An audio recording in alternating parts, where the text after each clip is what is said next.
Comment déculpabiliser d'avoir recraqué pour une personne perverse, manipulatrice, narcissique? On en parle aujourd'hui dans cette vidéo.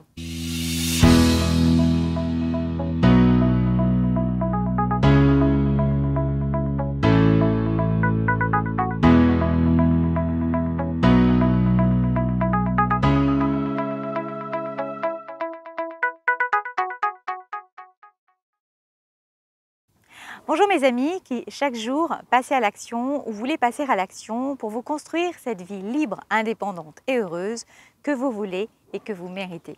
Si ce n'est pas déjà fait, je vous invite tout d'abord à vous abonner à la chaîne en cliquant sur l'onglet des notifications pour faire pleinement partie de cette formidable communauté que l'on construit, vous et moi, au quotidien à travers ces vidéos et les échanges qu'on poursuit en commentaire parce que je vous réponds personnellement dans ces commentaires. J'ai très à cœur d'être vraiment très proche de vous et de ce qui vous préoccupe. Je suis Agnès Dereul, votre coach experte PNL, formée et certifiée aux États-Unis par le Dr Richard Bandler, le cofondateur de la programmation neurolinguistique.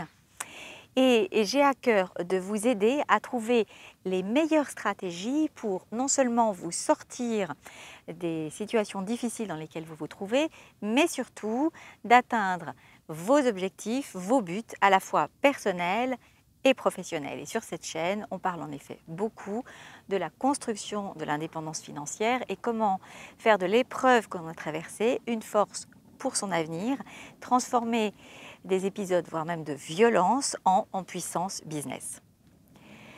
Souvent, en coaching, où vous m'écrivez, voilà, vous m'écrivez en commentaire que vous aviez pris la décision ferme de quitter cette relation. Vous avez compris les mécanismes, vous savez que vous avez affaire à une personne qui est toxique, qui est manipulatrice et que vous n'avez pas d'avenir. Et pourtant, à un moment donné, eh bien, vous avez craqué.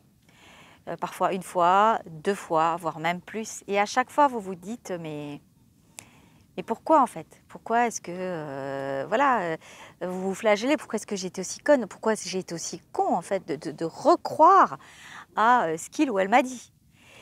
Eh bien, c'est normal. C'est-à-dire qu'avant d'arriver à quitter vraiment une relation d'emprise, une relation toxique, on a des phases comme ça et il faut le savoir et ne pas se flageller inutilement parce qu'au contraire, ça écrase encore davantage et c'est un petit peu comme si on agissait avec soi-même comme la personne toxique agissait également avec nous.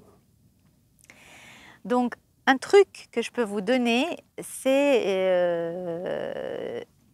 de voir au moment où vous avez craqué, au moment où vous avez répondu, où vous avez accepté un nouveau rendez-vous, qu'est-ce qui vous manquait? C'est-à-dire quel a été le point sur lequel il a appuyé, il ou elle a appuyé, et comment est-ce que, voilà, en manque de quoi précisément vous étiez. Et justement, deuxième clé qui est en lien avec la première, c'est la prochaine fois que ça va arriver, où est-ce que vous pouvez trouver cette espèce de mini réconfort là que vous allez avoir quelques secondes, quelques minutes, quelques heures au premier échange avec avec cette relation toxique et donc vous allez avoir l'impression pendant quelques temps que ça va aller mieux, ça va vous apaiser comme si tout allait s'arranger. Donc cette sensation d'aller mieux, où est-ce que vous pourriez la trouver?